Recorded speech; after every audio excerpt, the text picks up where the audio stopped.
Let's start liquid solution lecture number 3 है ये आपका। ठीक है, चलिए स्टार्ट करते हैं। इन द प्रीवियस लेक्चर हम लोगों ने कुछ फार्मूला देखे थे। ठीक है, कंसंट्रेशन टर्म के, उनको हम लोगों ने एक दूसरे में इंटरचेंज करके भी देखा था। ठीक है, उनको हमने इंटरचेंज किया और 3 मेन इंपॉर्टेंट फार्मूला हम लोगों ने उसमें पढ़ा। ठीक है, तो ये सब जो भी फार्मूले हैं आपको यहाँ पे यूज होता है, इसलिए मैं बता रहा हूँ। ठीक है, तो याद रखना है सबको। चलिए स्टार्ट करते हैं आज का लेक्चर। सभी लोग ठीक होंगे? चलिए स्टार्ट करते हैं। आज मैं स्टार्ट करूंगा डाइल्यूशन से, डाइल्यूशन फार्मूला से। आज मैं स्टार्ट कर रहा हूँ किससे? Dilution formula. आपने पढ़ा होगा, है कि नहीं? आप ये जानते होंगे इन द मोल कंसेप्ट आपने पढ़ा होगा ये डाइल्यूशन फार्मूला, जहाँ पे आपका n नंबर ऑफ मोल, याद रखना किसका? सॉल्यूट का। अगर बेटा कांस्टेंट हो, number of mole of solute क्या ले लें हम? कांस्टेंट ले लें थ्रू आउट द रिएक्शन। ठीक है, तो दैट टाइम आपका बोलो क्या बढ़ता है? क्या बढ़ता है? वॉल्यूम अगर बढ़ता है तो मोलारिटी क्या होगा? बोलो मोलारिटी क्या होगा? घटेगा। फार्मूला से देखो ना, मोलारिटी इक्वल टू क्या होता है? मोलारिटी अगर हम लिखते हैं तो क्या आता है? एन सॉल्यूट अपॉन क्या? वॉल्यूम ऑफ क्या? सॉल्यूशन। यही होता है ना इन लीटर। तो तुम देखो यहाँ से इसको रिलेट करो, है कि नहीं? तो अगर तुम समझो इस फॉर्मूला को अगर मैं लिखूं तो क्या होगा? बोलो, तुम्हें पता होगा m1v1 इक्वल टू क्या होता है? m2v2। यही होता है फॉर्मूला। m1v1 इक्वल टू क्या बेटा? m2v2, है कि नहीं? यहाँ पे मैंने ध्यान देना, यहाँ पे मैंने जो मोल्स है सॉल्यूट का, जो मोल्स है सॉल्यूट का, सॉल्यूट डज नॉट क्या? चेंज, डजंट चेंज इन क्या? जब हम क्या कर रहे हैं? इसको डाइल्यूट कर रहे हैं, in the dilution. Moles of कर दो थोड़ा सा यहाँ पे। Moles of solute doesn't change in dilution. Moles of solute बेटा डजंट चेंज इन क्या? डाइल्यूशन। तब ये फॉर्म लगाते हैं हम लोग। क्लियर है यहाँ तक बात? ये बात क्लियर है? चलो अगर ध्यान दो तुम यहाँ पे, ठीक है, तो एक क्वेश्चन अगर छोटा सा मैं दूँ इस पे, ठीक है, एक छोटा सा क्वेश्चन दूँ मैं, ठीक है, चलो क्वेश्चन लेते हैं। ठीक है, एक क्वेश्चन को समझते हैं थोड़ा यहाँ पे। ठीक है, इस क्वेश्चन को अगर मैं यहाँ पे लिखूँ, इस क्वेश्चन को, ठीक है, तो मेरे पास एक क्वेश्चन है, मैं लिखता हूँ कि हाउ मच, चलो इस क्वेश्चन को देख लेते हैं। हाउ मच वाटर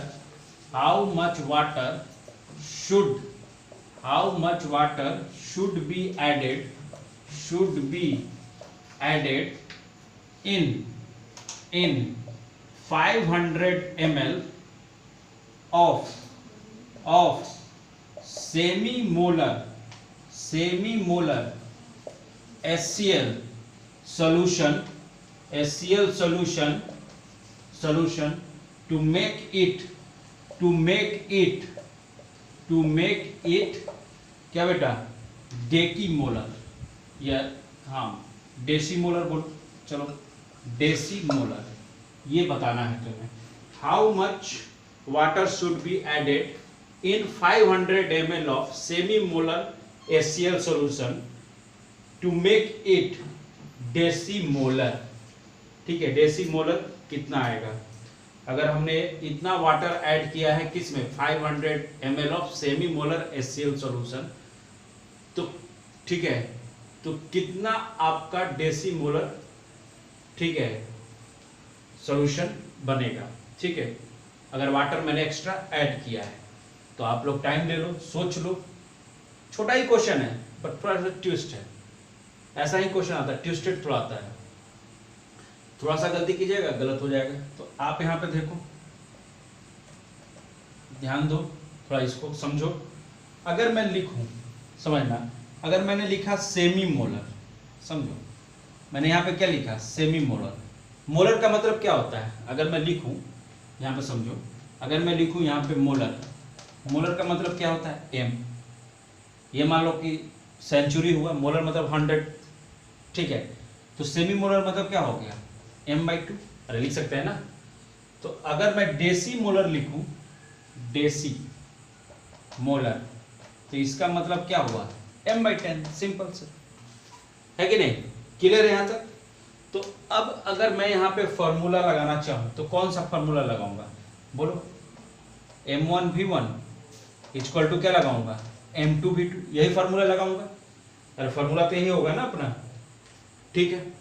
चलो मैं इस फॉर्मूला से क्या निकालना चाहूंगा, v2 निकालता हूं। चलो तो v2 अगर निकालूं मैं, ठीक है, तो हमें m1 पता है, यस राइट, m1 पता है, ओके, और हमको m2 भी पता है। तो क्या है, m/2 सेमी मोलर था, इनटू वॉल्यूम कितना है बोलो, इनिशियली 500 ml, और फिर सेकेंड कितना है मोलर, m/10 इनटू ये निकालना है v2, कितना आया देखो, कैलकुलेट करो। अगर तुम इसको कैलकुलेट करोगे तो अप्रॉक्स आई थिंक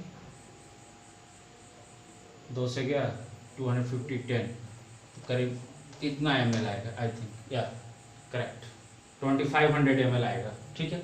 ये निकल गया, वैल्यू निकल गया, है कि नहीं? यहीं पे गलती हो जाती है, यहाँ पे कर क्या होगा, टिक मार क्या होगा, ये भी ऑप्शन में रहेगा, गलती हो गई। भैया ये तो तुमने इस सोल्यूशन का निकाला ना, कि जब ये सोल्यूशन क्या था, सेमी मोलर था, फिर डेसी मोलर हुआ, ठीक है। तुमने ये थोड़ी निकाला कि जब वाटर ऐड किए तब क्या हुआ चेंज, उस समय के चेंज को तुमने तो निकाला नहीं है। जब वाटर हमने ऐड किया तब वॉल्यूम में क्या चेंज आया, ये थोड़ी हम निकाले। ये तो हम निकाले हैं कि जब ये सोल्यूशन था, प्रेजेंट था, तब का वॉल्यूम क्या हुआ, वॉल्यूम 2, तब निकाला है मैंने। अब अगर मैंने वाटर ऐड किया, तो वाटर जब ऐड कर दिया मैंने, तो क्या निकलेगा बोलो? वाटर ऐड किया, तो वाटर जब ऐड किया तो उस समय का वॉल्यूम क्या होगा, डिफरेंस ले लेंगे किस किस में, क्योंकि वॉल्यूम जो है वो एडिटिव इन नेचर होता है, हमने पढ़ा हुआ है कि नहीं? तो किसके किसके बीच डिफरेंस लेंगे, V2 और किसके बीच, V1 के बीच, तब हमें वाटर का क्या मिलेगा, वॉल्यूम मिलेगा, कि क्या चेंज लाया है।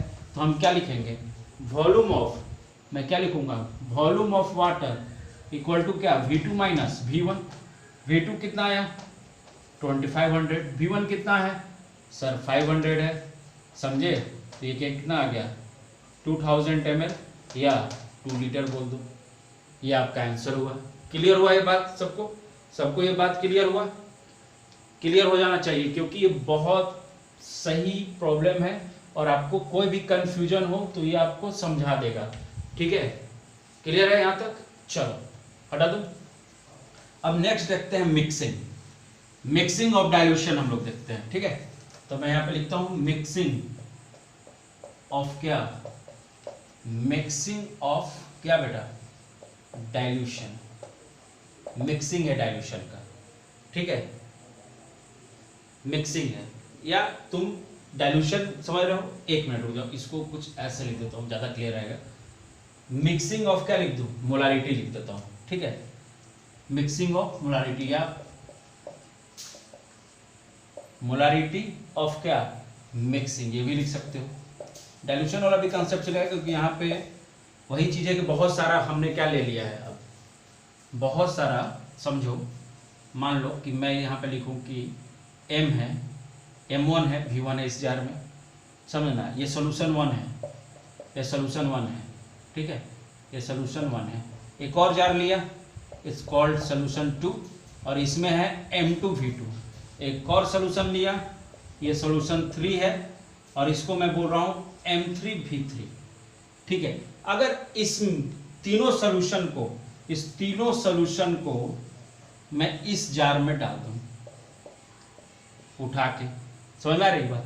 और मैं पूछ रहा हूं कि M3 क्या होगा, या MR मान लो, M3 तो यहाँ पे है, M4 नहीं लिख के मैं MR लिख देता हूँ, MR ऐसे, MR माने रिजल्टिंग ऑफ क्या, मोलारिटी, रिजल्टिंग ऑफ मोलारिटी, ठीक है? तो तुम समझो, पहली बात तो ये समझ में आई कि 3 अलग अलग मैंने क्या सोल्यूशन लिया है, और तीनों को फिर एक ही में मिक्स कर रहा हूँ, और मैं दैट टाइम मैं पूछ रहा हूँ मोलारिटी, रिजल्टेंट ऑफ मोलारिटी, और वॉल्यूम टोटल पूछ रहा हूँ क्या होगा और कैसे निकालेंगे। तो चलो इसको समझ लेते हैं, ये समझ में आ गया। ये बना लेना, ठीक है। अब मैं बताता हूँ कि कैलकुलेट कैसे करेंगे। अगर मैं उन दोनों सोल्यूशन को एक ही में मिलाया है, इसी में मैंने m1 भी लिया है, v1 भी लिया है, m2 v2 भी लिया है और m3 v3 भी लिया, और मैं पूछ रहा हूँ mr और vt मैंने वॉल्यूम टोटल। तो अगर मैं जानता हूँ, ठीक है ना, हम लोग पढ़ के आए हैं कि सर टोटल वॉल्यूम तो हम निकाल सकते हैं इजीली, क्योंकि ये क्या है, एडिटिव इन नेचर है सर। तो हम लिख देंगे कि v1 प्लस v2 प्लस क्या हो जाएगा सर, v3। ये तो सर हमारा क्या हो गया, टोटल वॉल्यूम, है कि नहीं।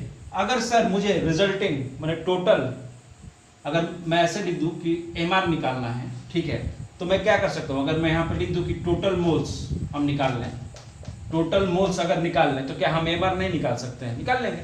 तो टोटल मोल्स कैसे निकालेंगे, m1 v1 प्लस क्या हो जाए बोलो, m2 v2 प्लस क्या हो जाए, m3 v3। अरे क्लियर है बात। अगर हमें टोटल मोल्स में निकाल लूँ और टोटल वॉल्यूम निकाल लूँ तो क्या रिजल्टिंग mr नहीं निकाल सकते, निकाल लेंगे, है कि नहीं। तो समझ में आ रही बात ना, यहाँ से क्लियर हो जाएगा। कोई दिक्कत यहाँ पे बोलो सबको, तो क्या हो जाएगा बोलो, क्या बन जाएगा फॉर्मूला। तो हम लिखेंगे mr इक्वल टू, क्या लिखूंगा बोलो, ये तो मोल हो गया, m1 v1 प्लस क्या m2 v2, सेम वही फार्मूला मोलारिटी वाला। नंबर ऑफ मोल्स पुट कर रहा हूँ, m3 v3 डिवाइडेड बाई क्या बेटा बोलो, सब लोग बोलेंगे v1 प्लस क्या v2 प्लस क्या v3, ये फॉर्म बन जाएगा, बोलो ये फॉर्म बनेगा।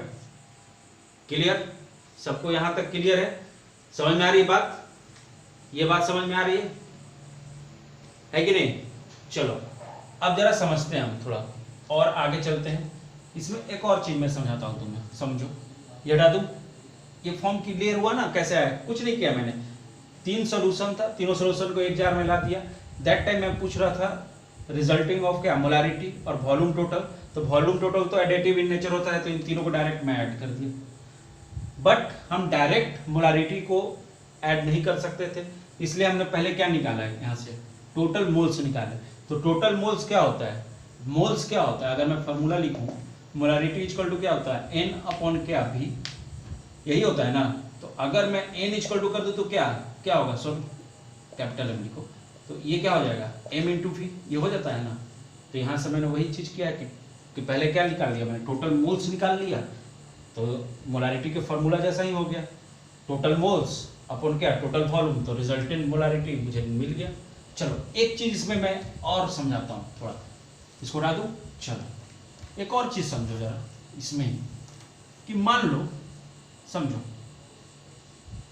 ये m1 है v1 है, इसमें m2 है v2 है, इसमें अपना m3 है v3 है। अब मैंने यहाँ पे एक्स्ट्रा वाटर ले लिया जिसका वॉल्यूम मैंने बोला v है भाई, समझे। चलो v4 है। अब मैं इन सबको मिक्स कर रहा हूं एक ही जार में, तब मेरा क्या mr निकलेगा और क्या वॉल्यूम टोटल होगा भाई। ये सब आ सकता है, ऐसा आ सकता है, ये ध्यान रखने वाली बात है, ऐसा आ सकता है। तो हम क्या करेंगे बोलो, कोई चेंज नहीं होना, कोई चेंज नहीं होना, बशर्ते एक चीज चेंज होगा, वो ध्यान रखना है, वो है आपका क्या, जब हम वॉल्यूम टोटल निकालेंगे तो हम क्या लिखेंगे, v1 plus v2 plus v3 plus ये v4 भी ले लेंगे। नहीं समझ में आया। और अपना यहाँ से क्या, वही नंबर ऑफ मोल क्या निकालेंगे बोलो, m1 v1 प्लस क्या बेटा m2 v2 बोलो प्लस m3 v3, ये रहेगा नंबर ऑफ मोल, कुछ चेंज नहीं है। बस mr इक्वल टू क्या कर देंगे, m1 v1 प्लस बोलो m2 v2 प्लस क्या m3 v3 whole divided by क्या हो जाएगा, v1 plus v2 plus v3 plus क्या v4। ये एक फॉर्म भर बन जाएगा, ठीक है। क्लियर है बात, ये क्लियर है बात। तो ये सब ध्यान रखना है हमें, ठीक है। इस टाइप के भी क्वेश्चंस आ सकते हैं, तो कंफ्यूज नहीं होना है कि नंबर ऑफ मोल कहाँ है इसका। वॉल्यूम एडिटिव इन नेचर होता है, तो अगर सिर्फ वॉल्यूम ही दिया है तो उसको डायरेक्ट ऐड कर देंगे और कुछ चेंज नहीं करेंगे। समझ में आ रही बात। चलो तो इस टाइप के हम कर सकते हैं, ठीक है, ऐसे हम इसको सॉल्व कर सकते हैं, ठीक है। सिर्फ वॉल्यूम में चेंज लाएंगे। ठीक है, चलो एक क्वेश्चन देख लेते हैं, इजी सा है क्वेश्चन। ठीक है, इजी सा क्वेश्चन है, इसको मैं तुरंत बता देता हूँ। ठीक है, आपको क्लियर हो जाएगा। चलो यहाँ पे है, देख लेते हैं। मान लो ये बॉक्स है, इसमें 300 ml मैंने लिया है और 2 मोलारिटी ऑफ क्या लिया है, HCl, 2 मोलारिटी ऑफ HCl। एक और बॉक्स है, उसमें मानो हमने 300 ml लिया है और 3 मोलारिटी क्या ले लिया है, HCl। क्लियर है, क्लियर है? अरे दोनों में सेम ही लिख दिया, इसमें 200 कर लो। चलो कोई दिक्कत नहीं। हमें क्या पूछा जा रहा है, MR इक्वल टू वाट, है ना? तो क्या करेंगे बोलो? बस सिंपल सर, बहुत सिंपल क्वेश्चन है, हम डायरेक्ट इसको सॉल्व करेंगे, है कि नहीं? 3 सर, और यहाँ तो हम वॉल्यूम को तो डायरेक्ट ऐड कर ही सकते हैं। क्या लिख देंगे, 200 प्लस क्या 300, ये हमारा सोल्यूशन है कि नहीं? आंसर लाना आपका काम, मैंने आपको बता दिया है। कोई दिक्कत यहाँ तक? कोई दिक्कत यहाँ तक? समझ में आ रही बात? देखो बहुत इजी है, हर चीज मैंने तुम्हें क्लियर कर दिया है। ठीक है, इतना इजी है ना ये सब चीजें कि तुम्हें रिवाइज करने की थोड़ा सा जरूरत है, रिवीजन कर लेना। और हम लोग डाउट क्लास में भी जब होता है ना, तो मैं इस टाइप के बहुत सारे क्वेश्चन प्रैक्टिस करा दूंगा कि जिससे आपको ये डाउट ना रहे। ठीक है, तो ये ध्यान रखना है, हमें ये बातें हमें ध्यान रखनी है। ठीक है, तो चलो अब नेक्स्ट देखते हैं हम लोग बेटा। ठीक है, वेपर प्रेशर देखते हैं, अब वेपर प्रेशर को देखते हैं, है ना? चलो स्टार्ट करते हैं वेपर प्रेशर। ठीक है, चलिए अगर मैं आपको बात करूं वेपर प्रेशर स्टार्ट करने से पहले, ठीक है, एक चीज पढ़ते हैं हम लोग।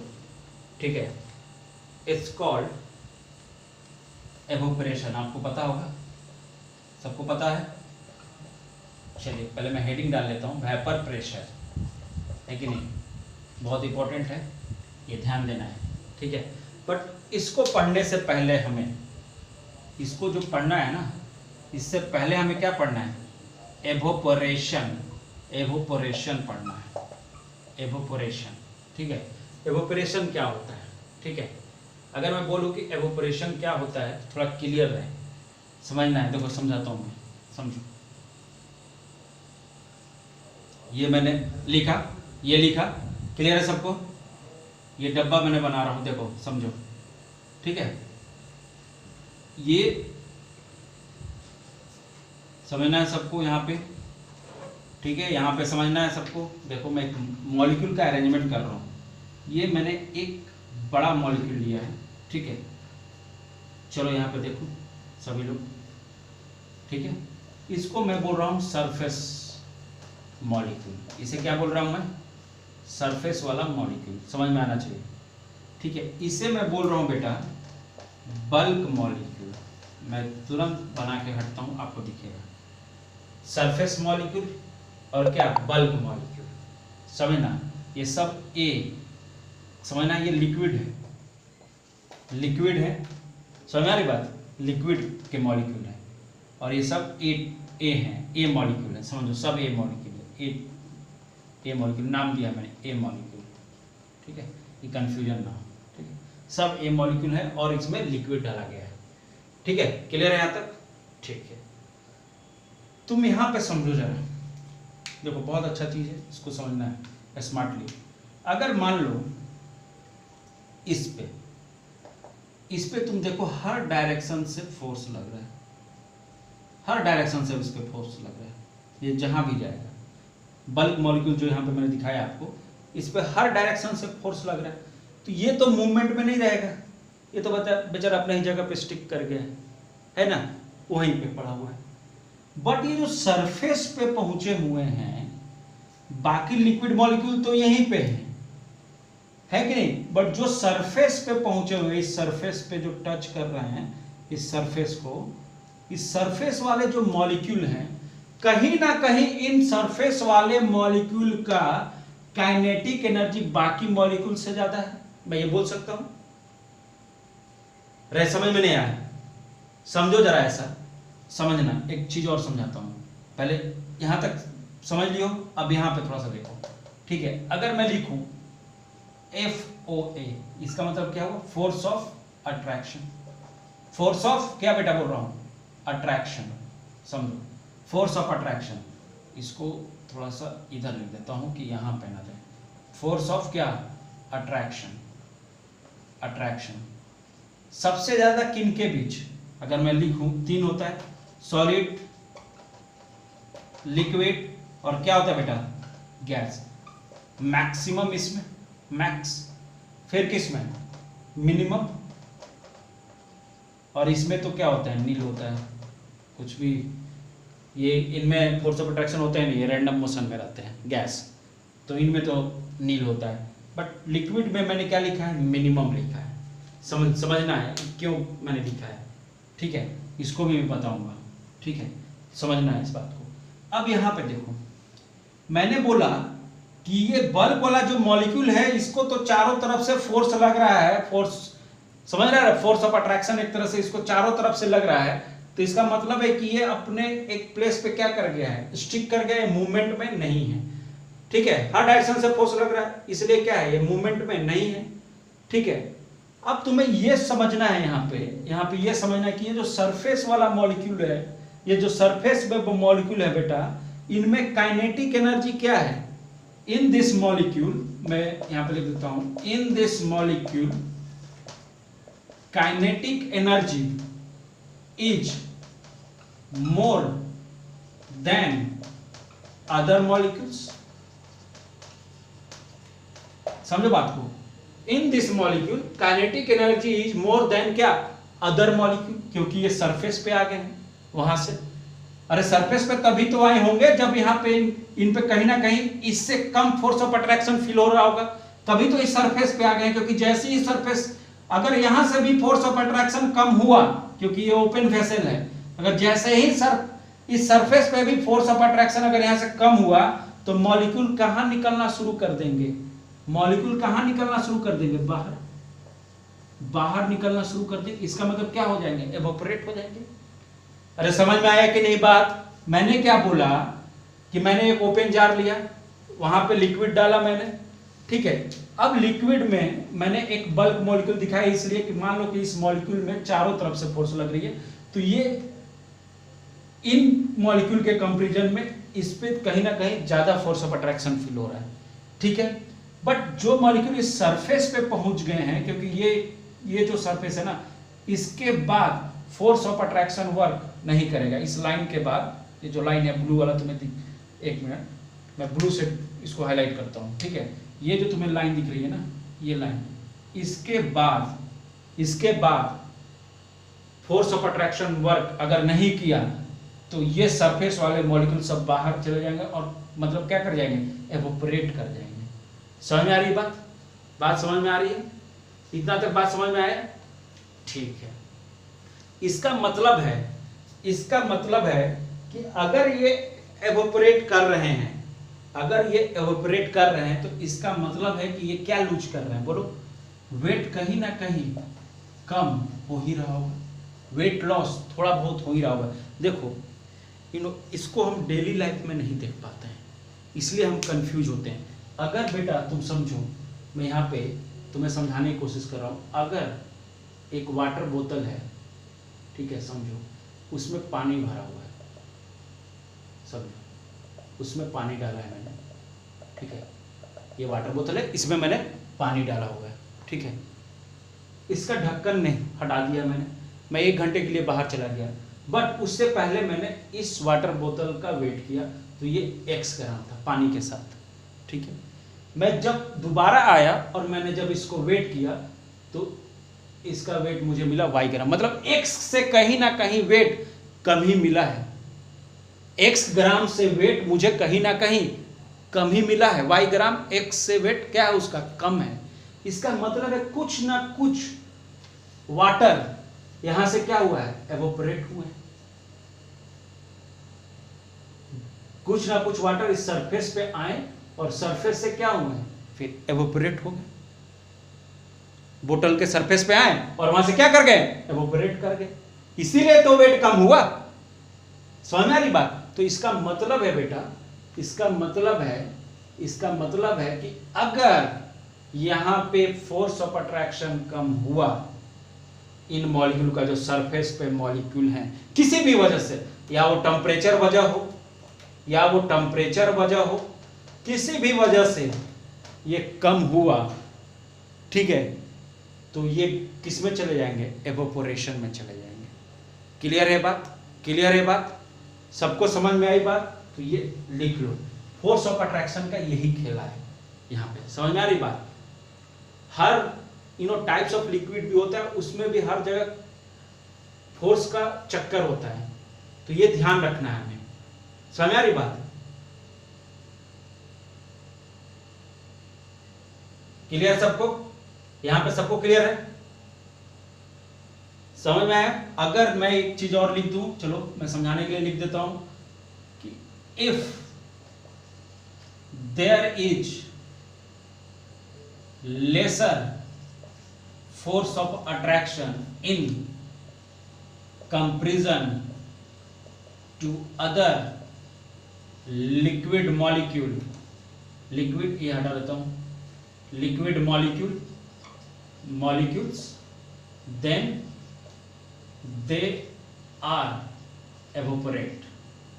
ठीक है, ये क्या कर जाएंगे, evaporate कर जाएंगे, जिसके कारण से क्या लॉस होगा, वेट का लॉस होगा। ये मैंने बोल भी दिया है, लिखने की जरूरत नहीं थी, आपको खुद से ही लिख लेना है। ठीक है, ये सारी पॉइंट है, आपको खुद से लिख देना है और इसको बनाने के बाद। ठीक है, तो चलिए अब एवोपरेशन का मैं डिफिनेशन लिख देता हूं, है कि नहीं? ये समझ में आया? एवोपरेशन वेपर प्रेशर से पहले पढ़ाना जरूरी था, इसलिए मैंने पढ़ाया है कि एवोपरेशन क्या होता है, तब मैं वेपर प्रेशर बताऊंगा। ठीक है, तो अब जरा एवोपरेशन का मैं आपको क्या लिख दूं, डेफिनेशन लिख देता हूं कि व्हाट इज द एवोपरेशन। ठीक है, तो यहां पे लिख देता हूं मैं, देखो समझो कि व्हाट इज द एवोपरेशन। चलो मैं लिख दूं, चलो मैं लिख देता हूं कि ये स्पॉन्टेनियस होता है प्रोसेस, है कि नहीं? Spontaneous conversion of, spontaneous conversion of क्या बेटा बोलो, liquid molecules, liquid spontaneous conversion of liquid molecules present, समझ में आ रही बात, at the surface of, surface on, कहां, spontaneous conversion of liquid molecule present at the surface into लिखो, into क्या, vapor molecule, ठीक है, vapor molecule is known as, क्या बेटा, known as, बोलो क्या बोलेंगे, evaporation, क्या बोलेंगे, evaporation। क्लियर है? spontaneous conversion of liquid molecule present at the surface into vapor molecule is known as क्या, बोलो बेटा, evaporation, है कि नहीं? क्योंकि समझो जरा, एक और तरीके से मैं इसको थोड़ा बता दूं। ठीक है, ओपन था, ये सरफेस मॉलिक्यूल थे, क्लियर है, ये बिग मॉलिक्यूल था। ठीक है, तो यहां पे इसका एफ नेट क्या है, इक्वल टू 0 है, बट इन सरफेस मॉलिक्यूल का F net not equal to क्या होगा, 0 होगा, क्योंकि इनमें काइनेटिक एनर्जी है, क्योंकि इनमें क्या है, काइनेटिक एनर्जी मैक्सिमम है, कंपेयर देन क्या, other molecule, compare other molecule जो लिक्विड के हैं, इसमें जो लिक्विड के अदर मॉलिक्यूल हैं उनके कंपेयर में जो सरफेस पे मॉलिक्यूल है उनका काइनेटिक एनर्जी ज्यादा है, जिस कारण से कहां चले जा रहा है, जैसे थोड़ा भी फोर्स ऑफ अट्रैक्शन, इनका थोड़ा भी फोर्स ऑफ अट्रैक्शन क्या हो रहा है, कम हो रहा है अदर मॉलिक्यूल के साथ, जैसे यहां से फोर्स ऑफ अट्रैक्शन बंधन छूटा, ये बाहर निकल जाएंगे और किसमें मिल जाएंगे, वेपर बन जाएंगे, हवा हो जाएंगे। समझ में आ रही बात? क्लियर है? किसी को डाउट नहीं? चलो थोड़ा सा पॉइंट लिखता हूं, इसको समझना है। ठीक है, लिखना है कि फैक्टर्स अफेक्टिंग, हेडिंग डालो, factors affecting evaporation, factors affecting क्या, एवोपरेशन। चलो इसको हटा दो, फैक्टर्स अफेक्टिंग क्या बेटा, एवोपरेशन, फैक्टर्स अफेक्टिंग एवोपरेशन। तो मैं लिखता हूं यहां पे, ठीक है, इसको हटा दीजिए, आप अभी एवोपरेशन पढ़ रहे हैं तो उसी में लिखना है फैक्टर्स अफेक्टिंग क्या, एवोपोरेशन, ठीक है, एवोपरेशन को कौन सा फैक्टर इफेक्ट करता है, ठीक है। तो फर्स्ट मैं लिखूं यहाँ पे पॉइंट समझना, इसको मैं बोलूंगा क्या हो रहा है, एक तरह से रेट ऑफ क्या बता रहा है, एवोपरेशन, रेट ऑफ क्या बता रहा है, एवोपरेशन के बारे में बता रहा है कि नहीं, कि किस रेट से बन रहा है कि नहीं। तो फर्स्ट किस पे डिपेंड कर रहा है, ये किस पे डिपेंड कर रहा है, बोलो, टेम्परेचर है कि नहीं। तो रेट ऑफ, मैं लिख दूं कि रेट ऑफ समझ रहे, rate of evaporation directly proportional to क्या, टेम्परेचर, जितना तुम टेम्परेचर बढ़ाओगे उतना ही रेट ऑफ एवोपरेशन ज्यादा होगा। फिर सेकंड में क्या लिखूं, बोलो, नेचर ऑफ क्या, लिक्विड, नेचर ऑफ क्या, लिक्विड, नेचर ऑफ क्या, ये सब ध्यान रखना है, आगे डिटेल्ड और करेंगे। नेचर ऑफ क्या, लिक्विड। तो अगर रेट ऑफ एवोपरेशन की बात करें तो rate of evaporation inversely proportional to force of attraction between क्या, लिक्विड मॉलिक्यूल्स। मैंने क्या बोला कि टेम्परेचर, जैसे जैसे टेम्परेचर बढ़ाएंगे रेट ऑफ एवोपरेशन बढ़ेगा। सेकंड मैंने बोला है कि नेचर ऑफ लिक्विड, तो rate of evaporation inversely proportional to force of attraction between liquid molecule, force of attraction between liquid molecule. यहाँ पे समझने वाली बात है, यहाँ पे समझने वाली बात है बेटा, यहाँ पे समझने वाली बात है, जो सेकंड वाला बात है उसको जरा समझो, फोर्स ऑफ अट्रैक्शन बिटवीन क्या, लिक्विड मॉलिक्यूल। तो जरा तुम यहाँ पे देखो, यहाँ पे समझो इस पॉइंट को।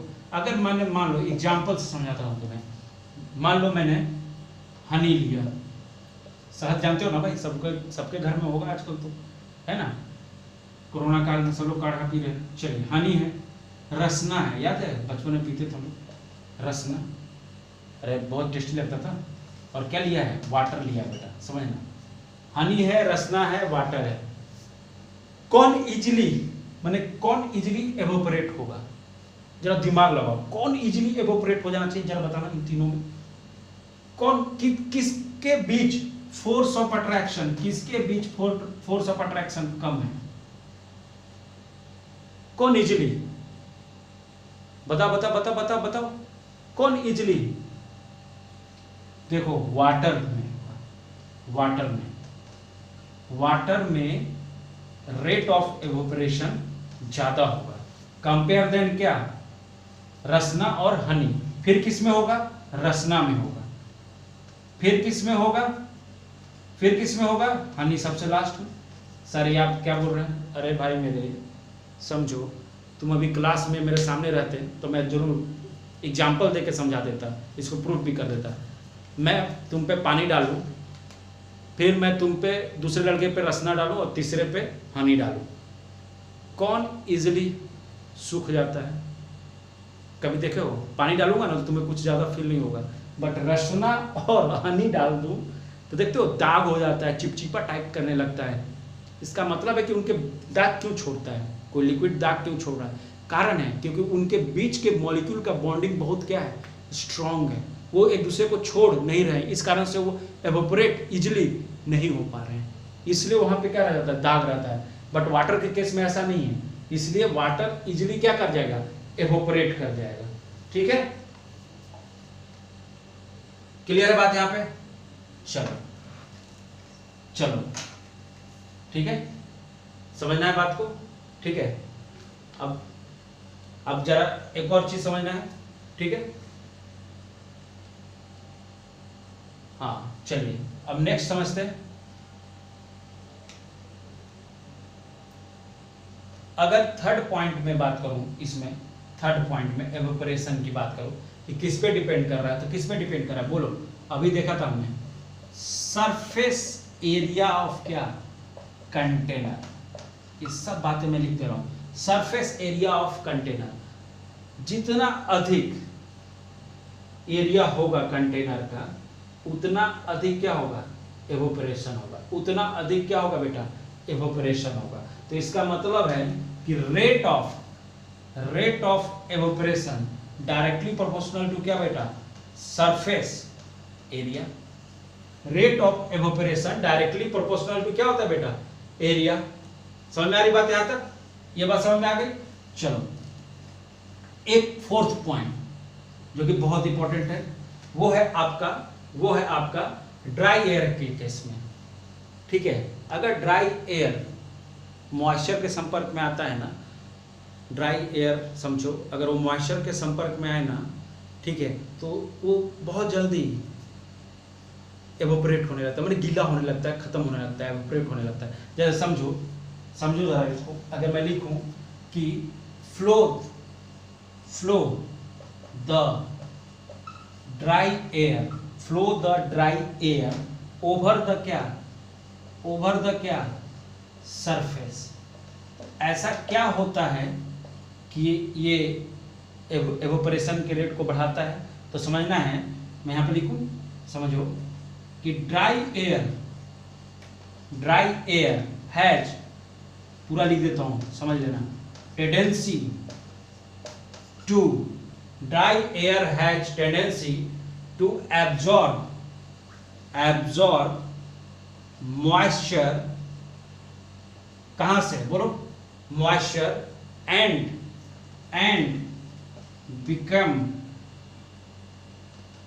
become saturated, समझे, saturated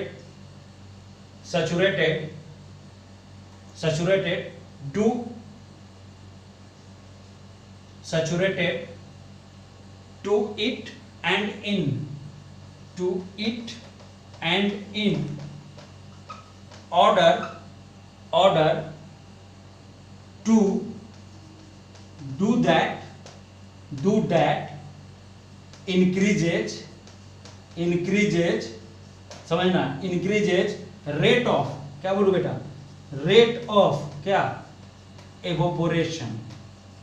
समझना है क्या बोला है कि dry air has tendency to absorb moisture and become saturated to it and in order to do that increases rate of evaporation. जैसे ड्राई एयर की ये टेंडेंसी है कि जैसे ही वो सरफेस के ऊपर आएगा तो वो क्या लेगा, एयर से मॉइस्चर लेगा एंड बिकम क्या, सैचुरेटेड, और जैसे ही सैचुरेशन में आएगा, ठीक है, तो ये क्या इंक्रीज करेगा, रेट ऑफ क्या, एवोपरेशन को इंक्रीज कर देता है।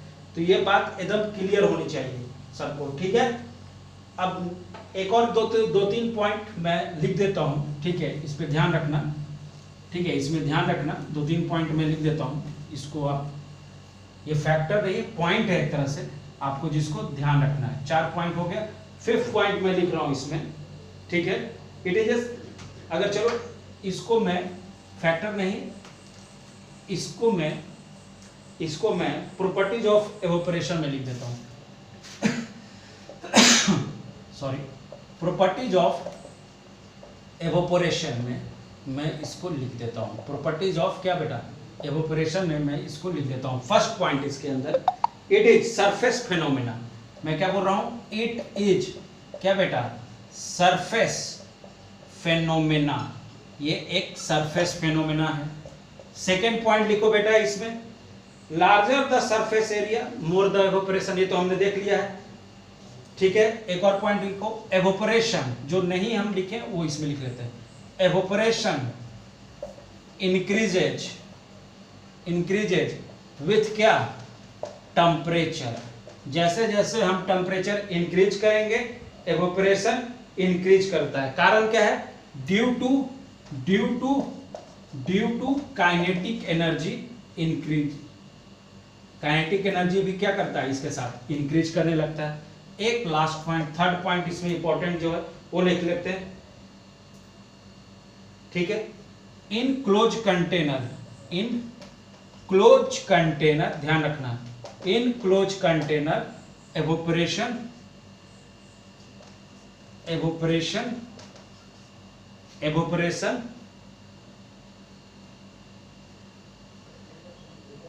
इनक्लोज कंटेनर एवोपरेशन होता है उतना, बट जितना होता है उतना ही क्या होता है, समझो कि अगर मैंने क्लोज कंटेनर मान लिया, ठीक है, ये सरफेस एरिया है, यहाँ पे बिग मॉलिक्यूल है, ये एवोपरेट हो रहा है, अब क्लोज हो गया है, तो ये तो इससे बाहर जाएंगे नहीं, वेट तो लॉस हो नहीं रहा है, ठीक है ना।